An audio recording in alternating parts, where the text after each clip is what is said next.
Former President Donald Trump made headlines again today with a major announcement that could reshape America's military and space future.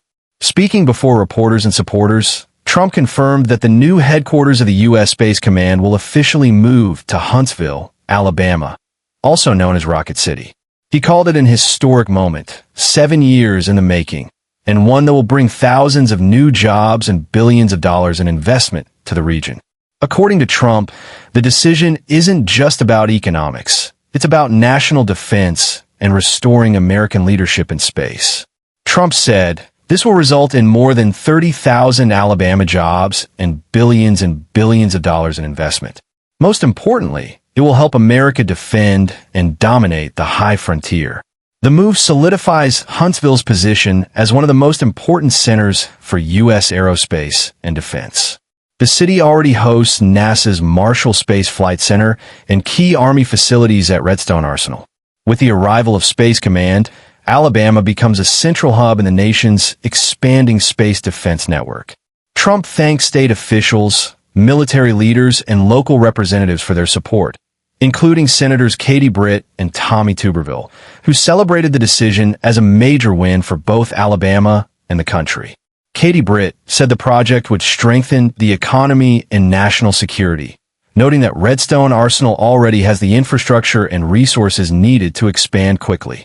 She estimated around 1,600 direct jobs and several thousand spin-off positions, but the long-term impact could be much greater.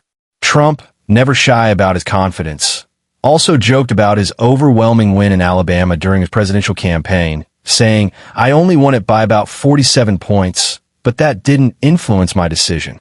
He praised the teamwork between federal and state leaders, saying this project will bring together the best minds in aerospace, defense, and innovation. After announcing the move, Trump shifted to broader issues facing the country, from the economy and trade to religion, housing, and even architecture. When asked about tariffs on India, Trump explained that his administration worked to make trade more balanced. He said for years the relationship had been one-sided, with India charging massive tariffs, some of the highest in the world, while the U.S. charged very little in return. He used Harley-Davidson as an example, saying the company faced tariffs of up to 200% on its motorcycles in India. That, he argued, forced American companies to build factories overseas rather than at home. Trump said his tariff policies were designed to fix that imbalance and bring manufacturing back to the United States. According to him, those tariffs worked. He claimed thousands of companies, especially car manufacturers, began building factories in the U.S. to avoid import taxes and take advantage of America's growing economy. He said, "When you build here, you don't have any tariffs to pay." On national security and domestic protection, Trump addressed a question about recent threats against faith communities. He said religious liberty is essential and promised new measures to protect worshipers of all faiths. He announced that his team is preparing a major update to strengthen security for religious organizations across the country, with a formal announcement coming soon. Another key topic was housing and the economy. Trump expressed concern about the rising cost of living and the difficulty many Americans face when trying to buy a home. He criticized Federal Reserve Chairman Jerome Powell for being too late to act on interest rates. Trump argued that high mortgage rates are making it hard for families to achieve the American dream. He said, "We need a serious rate cut. The economy is strong enough to handle it, but we need help from the federal." He also compared the economic strength of his first term with the challenges of the current administration, saying that under his leadership the United States became the hottest and strongest economy in the world.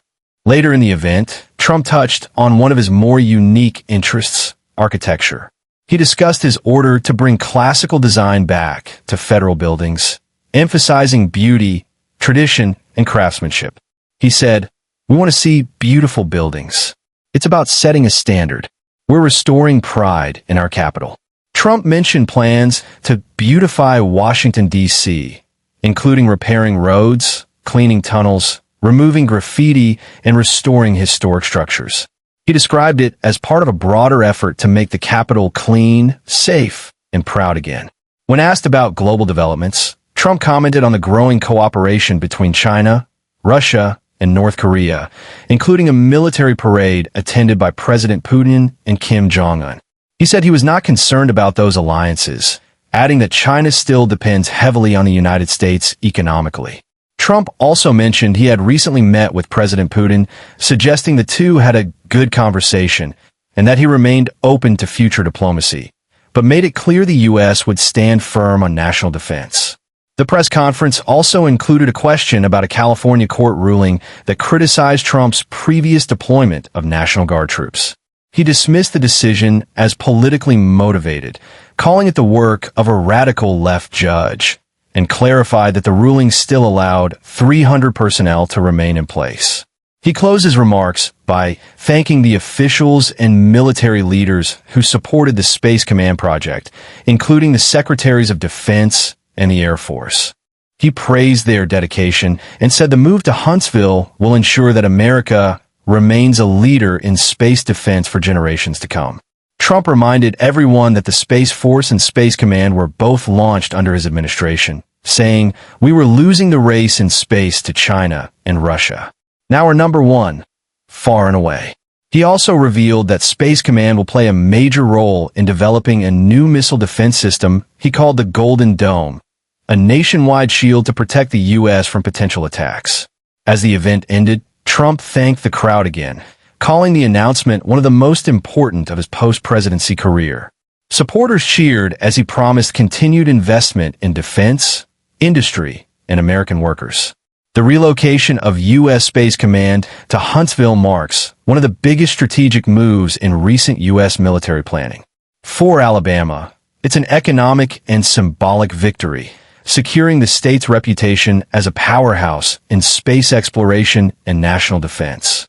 For Trump, it's another chapter in his effort to frame himself as a builder, a defender of American strength, and a champion of U.S. industry. As the details unfold, one thing is certain: the eyes of both Washington and the world will be watching Rocket City.